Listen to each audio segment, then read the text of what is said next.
앞으로의 모두 발언이 있겠습니다. 예, 이런 말이 있습니다. 나무를 심기 가장 좋은 때는 20년 전이었다.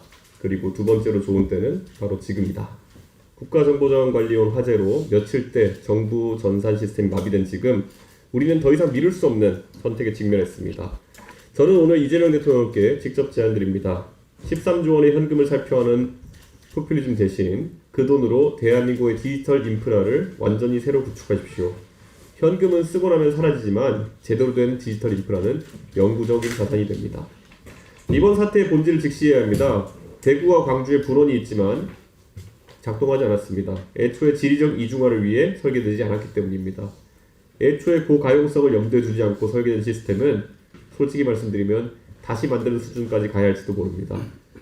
평소 주 4.5일 근무 같은 장밋빛 미래를 들이시던 대통령께서 이제 와서 공무원들에게 밤샘 복구를 지시하는 모습이 아이러니합니다. 하지만 이것은 사람의 문제가 아닙니다.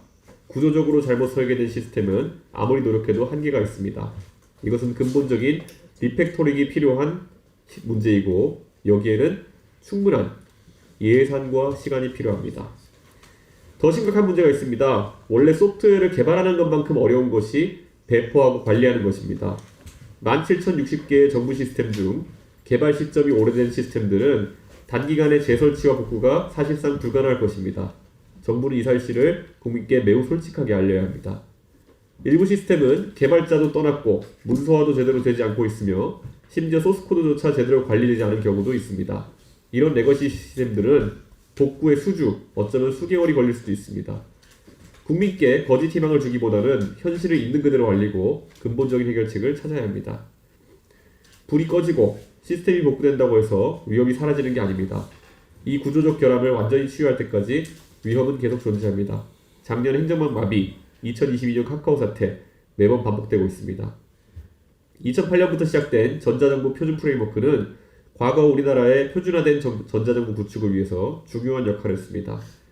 하지만 역설적으로는 이제 일반적인 젊은 개발자들이 개발한 환경과 너무 괴리되어 그들만의 리그를 만들어가고 있습니다.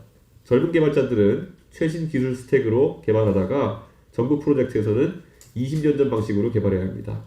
이런 환경에서 어떻게 우수한 인재들이 정부 시스템 개발에 참여하겠습니까? 프레임워크 업데이트 주기도 너무 느려서 최신 안정화 버전과의 격차가 계속 벌어지고 있습니다. 보안 패치와 성능 개선이 제때 반영되지 않으면 시스템 전체가 취약될 수밖에 없습니다. 17,060개의 정부 시스템이 외주 업체들에 의해 중구난방으로 개발되어 있고 프로젝트가 끝나면 개발자들이 떠나버려 문제가 생겨도 고칠 사람이 없습니다. 정부가 직접 개발 역량을 갖추지 못한 채 외주에만 의존한 현실이 오늘의 사태를 불러왔습니다. 그래서 저는 구체적으로 제안합니다. 첫째, 정부 시스템 고가용성 보장을 위한 법제 강화. 현재 클라우드 컴퓨팅 및 이용자 보호에 관한 법률에 고가용성 관련 조항이 있지만 충분하지 않습니다. 모든 정부 핵심 시스템의 99.99% 가용성과 지리적 이중화를 구체적으로 의무화하는 별도 법안이 필요합니다. 둘째, IT 인프라 현대화 특별 예산을 편성해야 합니다. 매년 IT 예산의 30% 이상을 시스템 현대화에 의무 배정해서 장애 복구와 이중화 비용은 매몰 비용이 아니라 필수 투자라는 것을 알려야 합니다. 셋째, 정부 시스템 전면 재구축 10개년 계획. 대전, 광주, 대구가 각각 독립적으로 전체 서비스를 운영할 수 있는 진정한 이중화 시스템을 구축해야 합니다. 넷째, 전자정부 표준 프레임워크 전면 현대화.